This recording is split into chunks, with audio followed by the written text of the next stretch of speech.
Pessoal, vamos entender aqui o que nós calculamos e o que aconteceu na prática.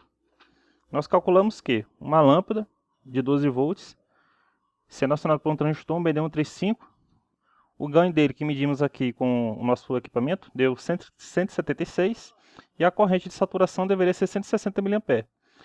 E através da relação βCC é igual a corrente de coletor sobre a corrente da base, ou seja, o ganho é a corrente de coletor sobre a corrente da base. Admitindo uma corrente de coletor de 160 mA, teremos para poder gerar essa corrente, precisamos de 909 microampere de corrente de base. Fizemos o cálculo, achamos um resistor de 12,4 kΩ.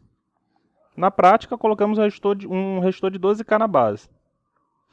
A corrente gerada aqui, que apareceu, foi de 940 microampere. Só que, na teoria, esse aqui deveria saturar, então daqui para cá deveria ser 0 volts entre coletor e emissor. E na base deveria aparecer os 12 volts. Na prática aconteceu que na lâmpada apareceu 10,8 volts e no transistor entre coletor e emissor apareceu praticamente 1 volt. E a corrente que caiu aqui, que desceu aqui, a corrente de coletor manifestada foi de 155 mA. Então ele não saturou completamente. Na verdade, ele entrou no que nós chamamos de saturação fraca. Para entender melhor, vamos ver o gráfico aqui da reta de carga. Sabemos que a reta indica o ponto que o transistor está funcionando. Uma coisa que eu vou mostrar para vocês agora, para poder explicar por que quando vai chegando na região de saturação, o ganho cai.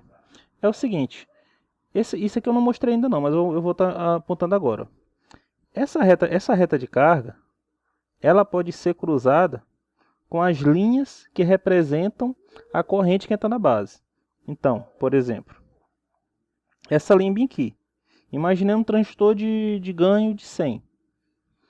Então, uma linha desse jeito aqui, se eu tiver 1 microampere entrando na base, o ganho é de 100, eu vou ter corrente de coletor de 100 microampere. Essa linha aqui representa a corrente de base. Botando uma outra corrente de base de 2 microampere agora. Aí eu vou ter aqui 200 microampere, se estiver certinho, tá? E aqui eu vou enumerando, ó, passando as várias correntes de base. Mas é o que acontece quando vai chegando por aqui assim, ó. Repara que entre 1 microampere e 2 microampere eu tenho um espaço grande, ó, aqui na vertical. Só que quando eu vou me aproximando para cá, na região da saturação, esse espaço aqui se torna pequeno, aqui na vertical. Isso quer dizer o quê? Eu posso fazer vários incrementos na corrente de base e eu não vou ter um incremento tão grande na corrente de coletor. Isso aqui representa a saturação. Quando nós calculamos o transistor inicialmente, o resistor de base, nós fizemos com que ele entrasse nessa região bem aqui. Então, de cara, nessa região bem aqui, já vimos que o βCC cai, furando o nosso cálculo. Só que, além disso, repara que a lâmpada acendeu, ainda deu uma correntezinha de 155 mA, mas imagina que tem que entender o seguinte, o nosso objetivo é garantir uma corrente de 160 mA. É garantir que entre coletor e emissor esteja zero, ou quase isso. E garantir que na lâmpada apareçam os 12 volts. Então, com aquele nosso cálculo não ficou legal. Não ficou legal porque quando ele fica nessa região bem aqui, é o que nós chamamos de saturação leve. Nesse caso, o ponto de trabalho fica por aqui assim, nessa região aqui, que pode fazer o quê? Qualquer alteraçãozinha pode fazer com que ele saia da saturação e entre na região ativa. E isso é muito prejudicial. Ou seja, nós não tivemos uma saturação adequada aqui nesse ponto. Quando o transistor fica aqui nessa região aqui de saturação leve, o comportamento dele se torna imprevisível. O ponto de trabalho dele pode ficar variando, em função de várias coisas. Isso acontece porque esse βCC, quando vai chegando por aqui, ele começa a cair. E vários fatores provocam uma alteração no ponto quiescente e no βCC. Por exemplo, esse aqui é um BD135. Mas repara aqui, eu vou colocar aqui e medir o ganho dele. 176. Beleza. Aqui é um outro BD135. Vou tirar aqui e medir o ganho. Olha quanto é que ele já mediu. 162. O mesmo transistor. Ambos são BD135, mas olha a diferença de ganho. Então, o que acontece? Esse beta-CC, o ganho varia em função do componente que está sendo usado. Imagina, você faz um projeto, bota lá um transistor e tal, aí precisa trocar o componente. Quando troca o componente já não funciona mais. Porque você calculou ele para entrar na saturação com esse ganho aqui. Aí depois bota outro lá e o ponto aqui já não estava bacana, o ponto de trabalho. Ele pega e desce, porque o ganho alterou em função da troca do componente. Isso é um fator. Outro fator é o seguinte. O ganho altera em função da temperatura. Olha só o seguinte. Eu vou botar aqui para medir o ganho desse aqui. 178. Olha bem, ó, 178, tá? Eu vou tirar aqui e vou dar uma aquecida nele. Vou dar uma aquecida legal nele. Aqueci. Deixei ele bem quente. Tava 178, né? Pois bem. O mesmo transistor agora medindo, uma vez que ele está quente, vai apontar que ele foi 198. E agora, à medida que ele está esfriando, o ganho vai caindo. Isso aqui prova que o ganho ele é alterado com a temperatura. Quanto mais quente o transistor está, maior é o ganho. Então você pega e calcula que ele fique bem aqui. Quando ele começa a aquecer, ele vai lá para cima. Aí o que acontece? Por exemplo, você faz um projeto de um equipamento que só funciona quando ele aquece. Não é adequado, né? E tem outro fator que altera também. A própria corrente de coletor. Quando essa corrente de coletor sobe, o ganho cai. Isso aqui nós já vimos, porque ele vai se aproximando da saturação. Então, um transistor que é para funcionar como chave, não pode trabalhar na saturação leve. Porque esse ponto aqui se torna muito imprevisível. Ele vai alterar com a troca do componente, vai alterar quando a corrente de coletor subir, vai mudar o ganho com a temperatura. Isso torna aqui que esse ponto aqui não vai ficar parado, vai ficar mudando. Por isso é que nós não usamos saturação leve, quando nós queremos colocar um transistor para funcionar como chave. Para funcionar como chave, vamos usar o que nós chamamos de saturação forte. O conceito de saturação forte é bem simples. Ele informa que, na literatura, né, o beta-CC tem que ser igual a 10. Sabemos que o transistor ele tem um ganho. O ganho que inclusive a gente mede. A gente faz o teste aqui com um medidor, nós verificamos o ganho dele. Mas esse ganho da medida lá, ele vai mostrar aqui na região ativa. Sabemos que à medida que o ponto de trabalho vai se aproximando da saturação, o beta-CC vai caindo. E isso aqui vai acontecendo à medida que nós injetamos cada vez mais corrente de base. Só que, se nós injetarmos uma corrente de base tão grande a ponto do ganho se tornar 10, nós garantimos que o transistor está fortemente saturado. E isso garante o quê? Mesmo que o ponto de trabalho fique variando, para cima e para baixo, não tem o risco dele entrar na região ativa, porque ele já saturou há muito tempo. Um exemplo pode ser o nosso sistema da nossa lâmpada. Colocando a nossa lâmpada aqui, 12 volts.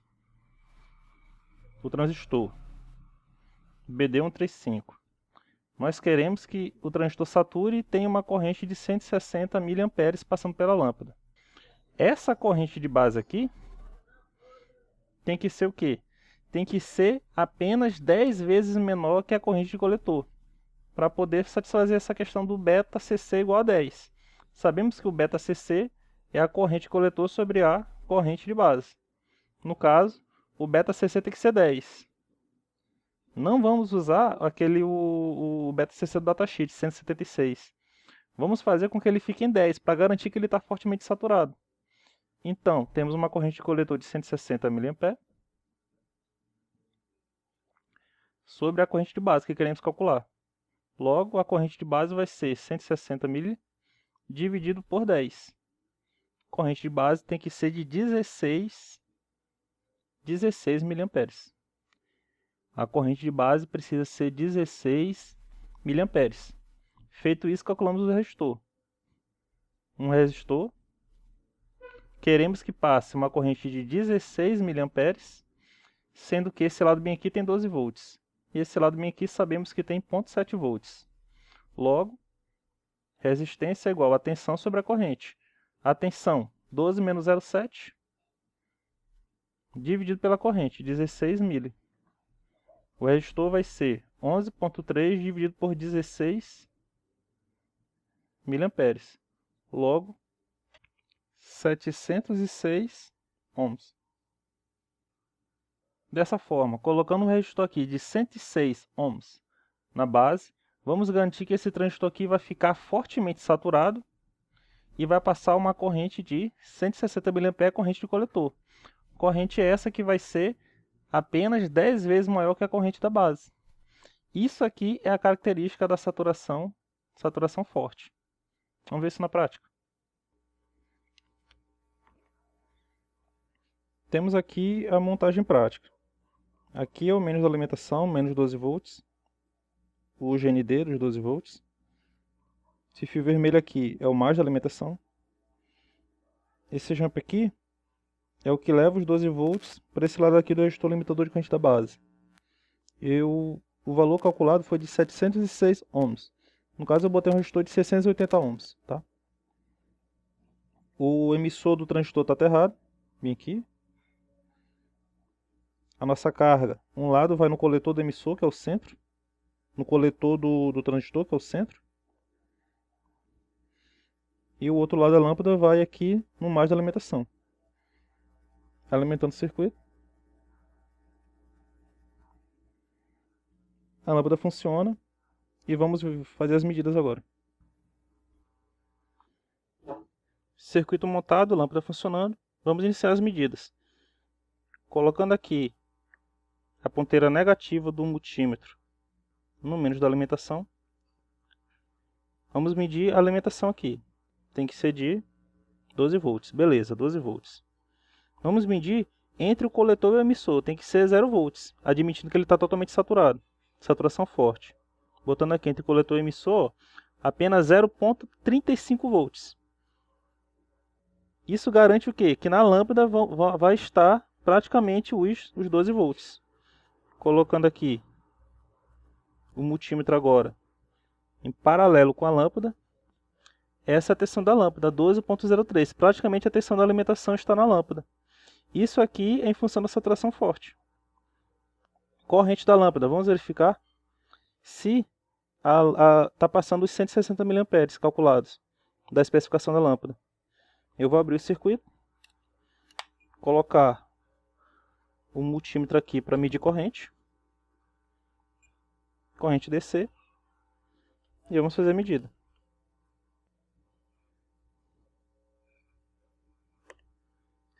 E 160, não quero dar um pouquinho mais alto, porque agora eu consigo botar os 12 volts, né? 165 mA. Garantimos que ele está totalmente saturado. Repara que, ó, se eu pegar isso aqui e bypassar o circuito, eu vou botar um amperímetro daqui para o terra, ó, é praticamente a mesma medida que vai dar, ó. Tá vendo? Eu bypassei o circuito, botei direto no terra. Então, quer dizer que o nosso transistor não está tendo praticamente perda. Entre coletor e emissor está totalmente fechado, garantindo que ele está na saturação forte. Para fechar, vamos medir a corrente de base. Calculamos que a corrente de base, para poder entrar na saturação forte, seria de 16 mA. Só que teria que ser um resistor de 706 ohms. Eu não tenho esse resistor, né? Eu botei um resistor de 680 ohms. Então, a tendência é que a corrente seja um pouquinho mais alta. Botando aqui, abrindo a base, deu 18 mA, que foi o que provocou a saturação forte no transistor. Tá, gente? E aí vai questionar o seguinte: ah, André, mas botando essa corrente todinha não vai fazer o transistor esquentar? Na verdade, o transistor esquenta quando ele está na saturação fraca. Olha o seguinte: na saturação fraca, a tensão em cima dele deu aproximadamente 1 volt. E a corrente de 155 mA. Então, a potência que vai ser dissipada aqui Potência, tensão vezes corrente vai ser 155 mA vezes 1, vai dar 155 mW. 155 mW de potência dissipada.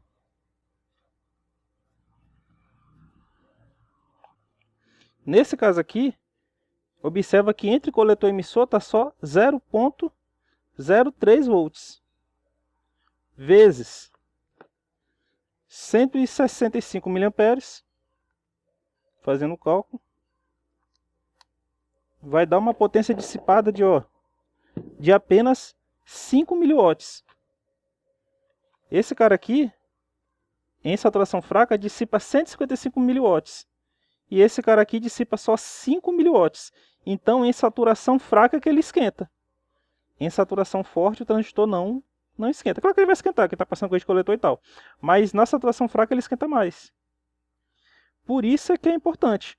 Nos cálculos de botar o transistor para funcionar como chave, ele tem que ficar saturado, mas tem que ficar na saturação forte. Na saturação forte é que nós vamos ter a garantia que ele vai operar adequadamente, não vai esquentar, e o ponto de trabalho dele vai ficar independente do transistor usado. Eu posso trocar o transistor, ele vai continuar funcionando. Não vai depender dele esquentar ou não. Que vimos que o transistor, a troca do transistor provoca alteração no ganho, né? Cada transistor tem um ganho próprio. A temperatura altera o ganho, tá? E além disso, a corrente coletor também altera o ganho. Quanto maior a corrente coletor, menor é o ganho. Mas como nós colocamos em saturação forte, isso fica independente. O ponto de trabalho fica lá para cima. Então ele vai ficar sempre saturado e saturado fortemente. Tá, galera? Mais um vídeo do canal. Quem gostou, clique em gostei. Obrigado por assistir esses vídeos. Se inscreva no canal e até a próxima. Valeu!